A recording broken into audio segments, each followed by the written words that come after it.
Derek Prince est reconnu comme un des enseignants de la Bible les plus renommés de notre époque. Il est l'auteur de plus de 30 livres traduits dans près de 50 langues. Bonjour. Aujourd'hui, nous retrouvons Derek Prince dans la série d'enseignements intitulée « Poser les fondations » avec un sujet particulier consacré à l'autorité et la puissance de la parole de Dieu. Il nous invite à découvrir pourquoi, quand nous sommes face à l'Écriture, nous sommes face à l'autorité de Dieu lui-même. Pour commencer sur le sujet de l'autorité, si nous y réfléchissons un instant, nous réalisons que le mot « autorité » vient du mot « auteur ». En d'autres termes, l'autorité de n'importe quelle œuvre est avant tout l'autorité de l'auteur. C'est l'auteur qui confère son autorité à quoi que ce soit qu'il produise. Nous avons donc besoin de savoir qui est l'auteur de la Bible. Qui est l'auteur des Écritures?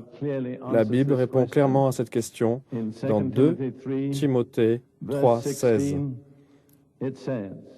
Il est dit « Toute Écriture est inspirée de Dieu et utile pour enseigner, pour convaincre, pour corriger, pour instruire dans la justice, afin que l'homme de Dieu soit accompli et propre à toute bonne œuvre. » Par conséquent, si vous voulez être accompli et propre à toute bonne œuvre, la source se trouve dans les Écritures. Et Paul dit que toute l'Écriture est donnée sous l'inspiration de Dieu. Le mot grec est « soufflé par Dieu ». Le terme pour souffle et celui pour esprit est le même. Cela veut dire que la parole de Dieu est soufflée par l'Esprit de Dieu. Par conséquent, l'autorité qui se trouve derrière toute l'Écriture est l'autorité du Saint-Esprit. C'est lui, l'auteur, en définitive. Il a utilisé beaucoup de canaux et d'instruments différents, mais derrière eux tous se trouve l'autorité du Saint-Esprit, qui est Dieu en personne. Bien, il est dit que toute l'Écriture est inspirée, et non une partie. Certaines personnes ont coutume de trier les passages qu'ils considèrent comme inspirés de Dieu, de ceux qu'ils considèrent comme n'ayant pas pleinement autorité. Mais ce n'est pas en accord avec l'Écriture, car le Saint-Esprit lui-même dit que toute l'Écriture est inspirée de Dieu et que toute l'Écriture est bonne. En d'autres termes, il n'y a aucun livre que vous pouvez laisser de côté en disant qu'ils ne sont pas importants. Des livres comme Esdras et Néhémie sont très importants. Le Cantique des Cantiques est très important. Le prophète Nahum est très important. Ne vous focalisez pas sur quelques livres bien connus des Écritures en pensant qu'il n'y a que cela qui compte, car c'est faux. Si vous voulez être équipé, vous devez l'être avec l'Écriture tout entière. Ça vous prendra des années, mais c'est progressif. Vous pouvez avancer en vous fortifiant un peu plus à chaque fois, en méditant, en étudiant et en mettant en pratique la parole de Dieu. Et rappelez-vous que Jésus a dit que construire sur son fondement, c'est écouter et pratiquer la parole de Dieu. Pas seulement écouter, mais écouter et pratiquer. En ce qui concerne l'interprétation des Écritures, il n'y a qu'un seul interprète autorisé, et c'est l'auteur. Par-ci, par-là, vous pouvez trouver des livres qui portent ma signature. J'en suis l'auteur. Si vous n'êtes pas tout à fait sûr de bien comprendre ce qu'ils veulent dire, je suis le mieux placé pour vous l'expliquer, parce que je sais bien ce que j'ai voulu dire. Peut-être n'ai-je pas dit comme j'aurais dû, mais je sais ce que j'ai voulu dire. Et si vous voulez savoir ce que n'importe quel passage d'écriture signifie, consultez l'auteur. Il est la seule personne autorisée à interpréter les Écritures. Pierre dit, dans 2 Pierre 1, 21, sachant tout d'abord vous-même qu'aucune prophétie de l'Écriture ne peut être un objet d'interprétation particulière. Aucun individu ne peut dire « je sais ce que cela signifie ». Le seul autorisé à interpréter, c'est le Saint-Esprit. Puis, il poursuit, car ce n'est pas par une volonté d'homme qu'une prophétie a jamais été apportée, mais c'est poussé par le Saint-Esprit que des hommes saints ont parlé de la part de Dieu. À nouveau, Pierre souligne ce que Paul avait déjà précisé. L'autorité derrière les Écritures, la source d'inspiration est celle du Saint-Esprit. Maintenant, vous pourriez dire, et ce ne serait pas faux, mais les hommes qui ont écrit la Bible étaient dans bien des cas des hommes très faibles et faillibles. Et la Bible rapporte beaucoup de leurs péchés. Je pense que c'est une preuve de l'exactitude de la Bible de rapporter les péchés de ceux qui l'ont écrite. Beaucoup de gens aujourd'hui voudraient cacher leurs fautes et ne pas les exposer, et essaieraient de se présenter comme infaillibles. Aucun auteur de la Bible ne fait cela.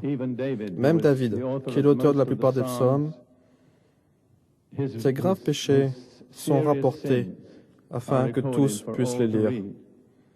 Alors comment la Bible peut-elle être infaillible si les personnes qui l'ont écrite sont faillibles? Il y a une réponse merveilleuse à cette question dans le psaume 12, verset 7. Un verset tout simple. Psaume 12, verset 7. Les paroles de l'Éternel sont des paroles pures, un argent éprouvé sur terre au creuset et 7 fois épuré. C'est une simple image de la façon dont les gens purifiaient le métal. Ils construisaient un four en argile, allumaient un feu à l'intérieur, puis y mettaient le métal pour être purifié. Ici, vous avez 3 choses dans cette image. Vous avez le four en argile, qui est l'instrument humain, ce n'est que de l'argile. Vous avez le feu, c'est-à-dire le Saint-Esprit, qui purifie l'argent, qui est le message. Tout ceci nous enseigne comment des hommes et des femmes faillibles peuvent être les canaux pour apporter une parole de Dieu inspirée et digne d'autorité. Laissez-moi vous répéter cela. L'argile est le réceptacle humain, le feu est le Saint-Esprit, l'argent purifié 7 fois, absolument pur, est le message de Dieu. Le nombre 7 dans la Bible se réfère à 2 choses, le Saint-Esprit et la perfection. Et la perfection existe par le Saint-Esprit. Ainsi, la Bible, bien qu'elle soit donnée au travers de réceptacles d'hommes et de femmes, d'argile, faibles, faillibles, plein de péchés, a été purifiée 7 fois par le feu du Saint-Esprit. Elle est totalement fiable. Maintenant, il nous faut considérer l'attitude de Jésus lui-même envers la Bible. Car pour nous, qui sommes ses disciples, il est le modèle. Quelle était sa relation à la Bible? Nous avons déjà vu un passage ce matin, mais nous allons y revenir. C'est dans Jean, chapitre 10. Jean, chapitre 10, verset 35. Nous n'avons pas besoin de regarder les autres versets, juste celui-ci. Jean 10, 35. Jésus dit, c'est dans le contexte d'une discussion avec les chefs religieux juifs sur laquelle nous ne reviendrons pas, si elle a appelé Dieu ceux à qui la parole de Dieu a été adressée, et si l'Écriture ne peut être anéantie. J'ai souligné ce matin, mais je vais le redire ici, Jésus donne à la Bible les 2 titres que ses disciples ont utilisés depuis lors, la parole de Dieu et les Écritures. Quand il est dit que la Bible est la parole de Dieu, cela signifie qu'elle vient de Dieu. Elle n'est pas venue d'un homme, elle est venue du ciel, de Dieu. Et quand il est parlé de l'Écriture, il est fait référence à ce qui a été rapporté par écrit. Dieu a dit beaucoup de choses qui ne sont pas rapportées par écrit, mais celles qui sont relatées par écrit dans la Bible sont spécialement rapportées pour notre bien. Elles contiennent toutes les choses que nous avons besoin de savoir pour notre salut. Ainsi était l'attitude de Jésus, résumée dans cette phrase que nous avons lue ce matin, mais il est bon de le répéter. L'Écriture ne peut être anéantie. Rien ne peut exprimer l'autorité des Écritures plus complètement que cette simple phrase « Elle ne peut être anéantie ». J'aimerais vous inviter à refaire ce soir ce que nous avons fait ce matin. Répétez ces mots avec moi. L'Écriture ne peut être anéantie. Dites-le encore. L'Écriture ne peut être anéantie. Et maintenant, souvenez-vous, Dieu vous demandera compte pour ce que vous avez dit, car il attendra de vous que vous acceptiez l'autorité des Écritures dans chaque domaine de votre vie. Maintenant, regardons comment Jésus lui-même utilisait les Écritures. Là encore, il est un modèle. Allons dans Matthieu, le chapitre 4, et nous allons regarder quelque chose qui est arrivé quand Jésus se trouvait dans le désert et qu'il était tenté par Satan. Matthieu, chapitre 4. Mais il nous faut commencer à la fin du chapitre 3. La fin du chapitre 3 raconte comment Jésus fut baptisé par Jean le Baptiste dans le Jourdain. Il sortit de l'eau, et voici, les cieux s'ouvrirent, et il vit l'Esprit de Dieu descendre comme une colombe et venir sur lui. Notez cela, c'est important. Le Saint-Esprit est venu sur lui. Le Saint-Esprit est descendu sur certains d'entre nous à divers moments, mais il n'est pas toujours resté sur nous, car nous avons fait ou dit des choses qui faisaient qu'il ne pouvait pas rester sur nous. Jésus n'a jamais dit ou fait quoi que ce soit qui ait blessé le Saint-Esprit, ou bien qui ait forcé cette colombe à s'envoler. Et ensuite, une voix est venue du ciel, la voix de Dieu le Père. Celui-ci est mon Fils bien-aimé, en qui j'ai mis toute mon affection. Maintenant, vous pourriez penser, et je pourrais penser, bon, après cela, Jésus allait passer par une période beaucoup plus facile. Il venait de recevoir l'approbation à la fois du Père et du Saint-Esprit, et du prophète Jean le Baptiste. Mais ce n'est pas le cas.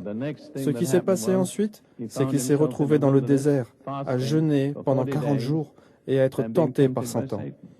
C'est pourquoi ne vous imaginez pas que la bénédiction de Dieu vous rendra toujours la vie facile.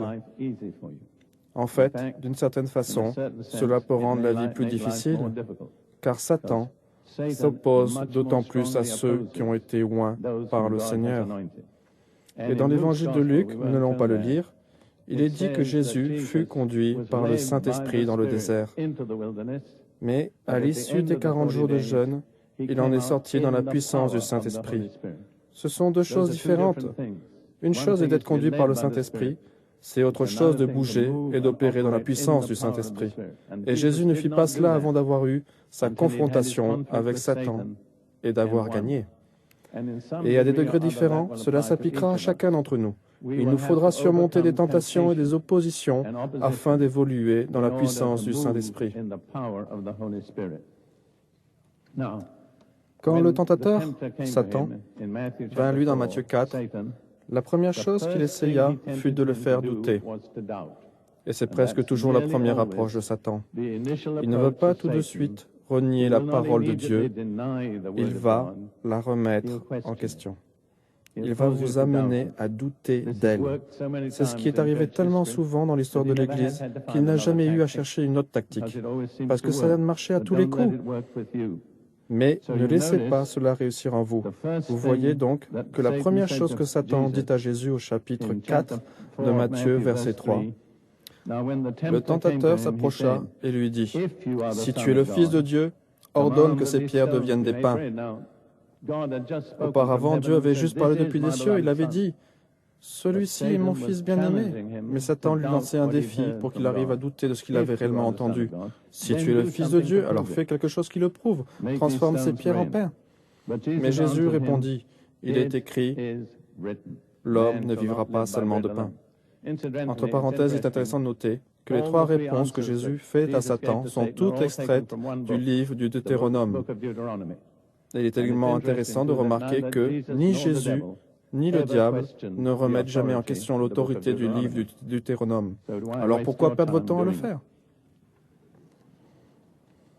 C'est donc ainsi que Jésus a géré la tentation. C'est très, très important. Il a géré la tentation en la confrontant avec la parole écrite de Dieu. Il est écrit. Ne pensez pas que vous êtes suffisamment intelligent pour argumenter avec le diable. Il est beaucoup plus intelligent que vous. Ça fait bien longtemps qu'il fait ça. N'essayez pas de le convaincre avec vos arguments. Confrontez-le avec l'Écriture. Chaque fois que Jésus était tenté, voici ce qu'il disait.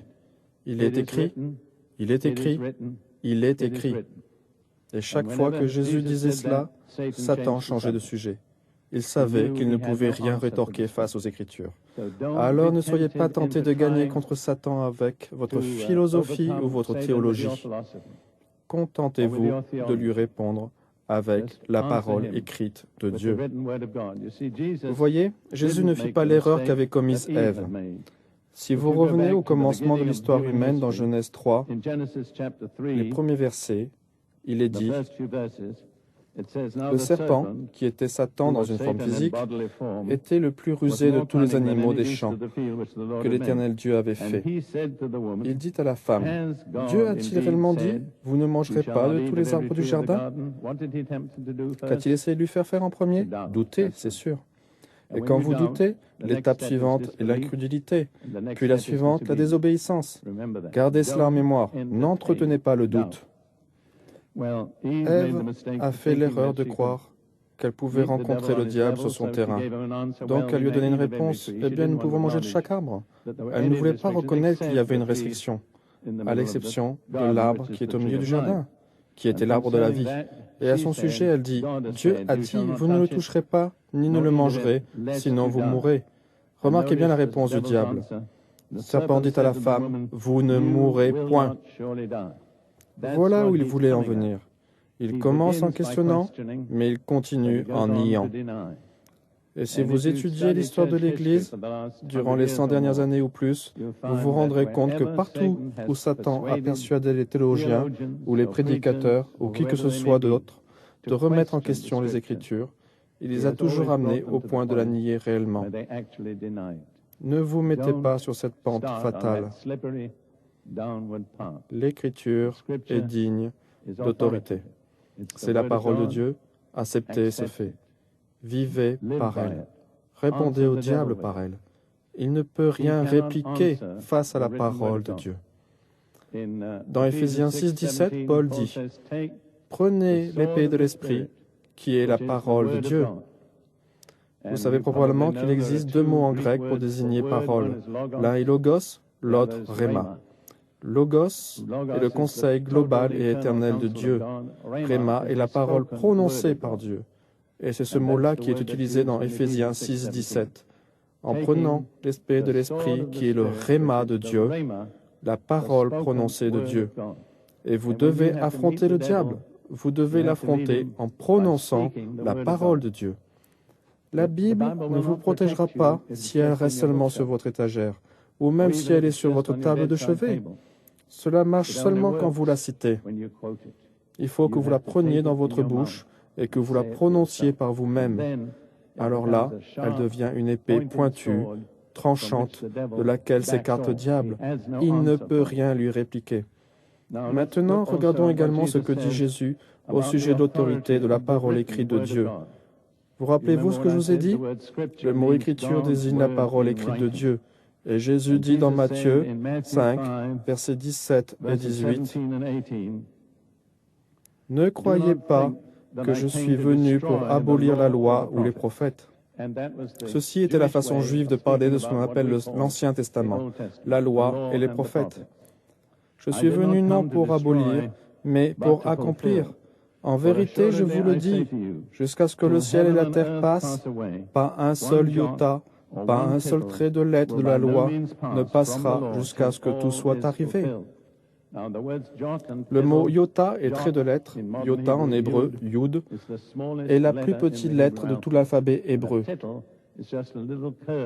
Et un trait de lettre est juste une petite ligne courbe écrite au-dessus d'une lettre pour la distinguer d'une autre lettre identique. Et Jésus dit que pas une seule d'entre elles ne passera. Ceci indique clairement que Jésus reconnaît l'autorité absolue de la parole écrite de Dieu. Ne parlez pas alors de la parole orale de Dieu à ce moment-là, puisque les mots iota et trait de lettre ne s'appliquent qu'à la langue écrite. C'est pourquoi Jésus confirme l'autorité absolue de la parole écrite de Dieu. Et puis, un peu plus loin, vers la fin de son ministère, dans Matthieu 22, il s'occupait des Sadducéens, qui étaient les libéraux de l'époque, des gens qui n'acceptaient pas l'autorité de la Bible dans sa totalité. En réalité, ils n'acceptaient l'autorité que des 5 premiers livres, le Pentateuque. Et ils étaient en train de contester l'enseignement selon lequel il y aurait une résurrection des morts. Ils vinrent à Jésus avec une question pleine de roublardise. Mais voilà comment Jésus leur répondit dans Matthieu 22, versets 31 et 32.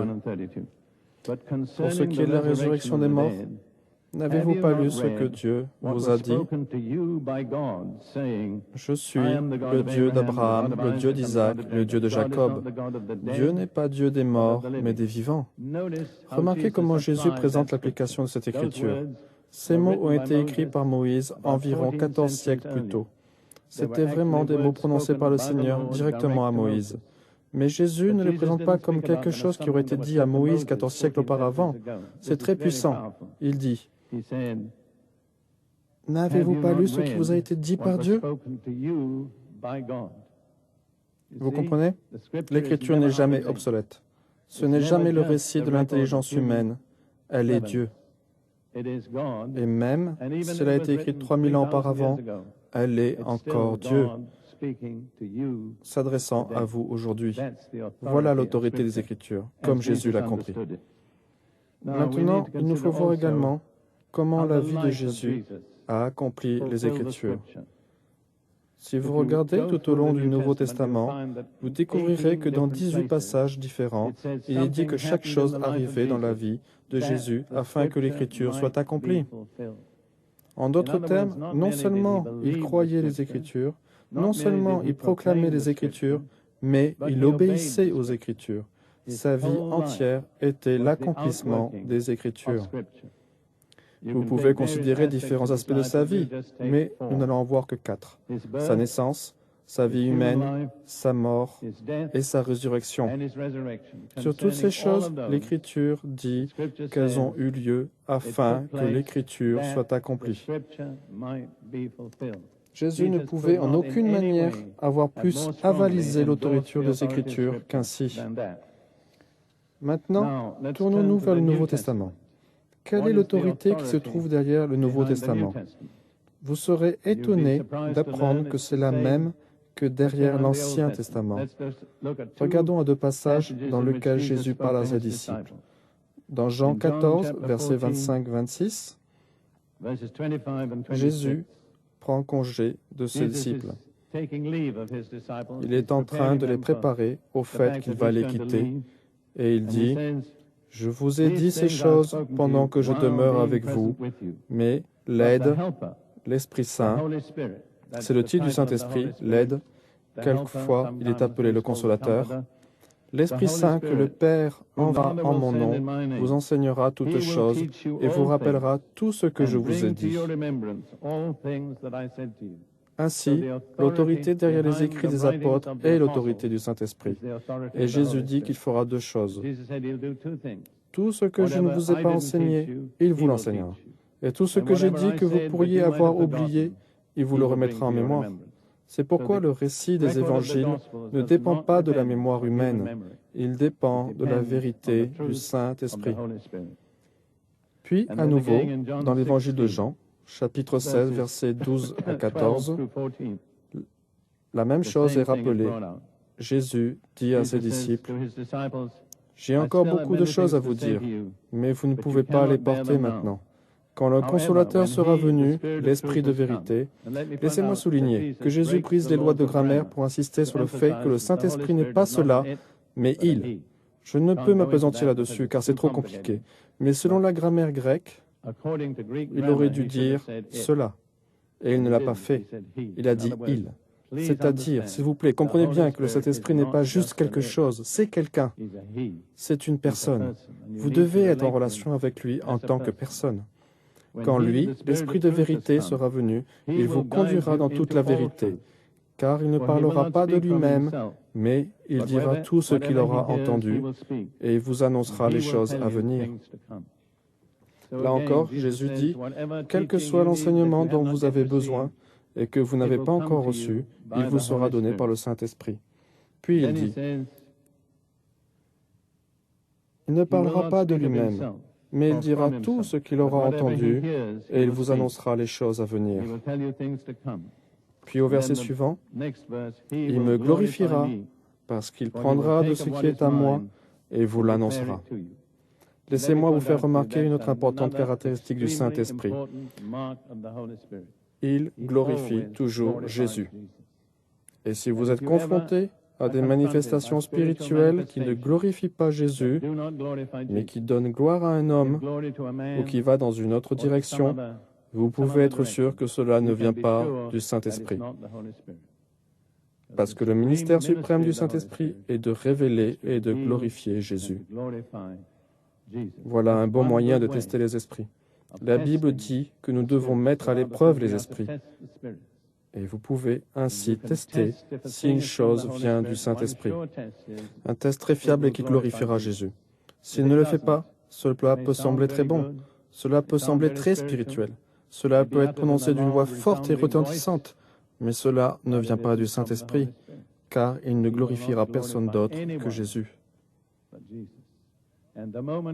Et au moment où les personnalités humaines commencent à détourner la gloire pour eux-mêmes, le Saint-Esprit dit « Désolé, mais je dois partir. Vous pouvez continuer, mais ce sera sans moi. » Maintenant, continuons en étudiant un thème très intéressant et important, qui est la nature de la parole de Dieu. C'est très, très intéressant. Dans Hébreux, chapitre 4, verset 12,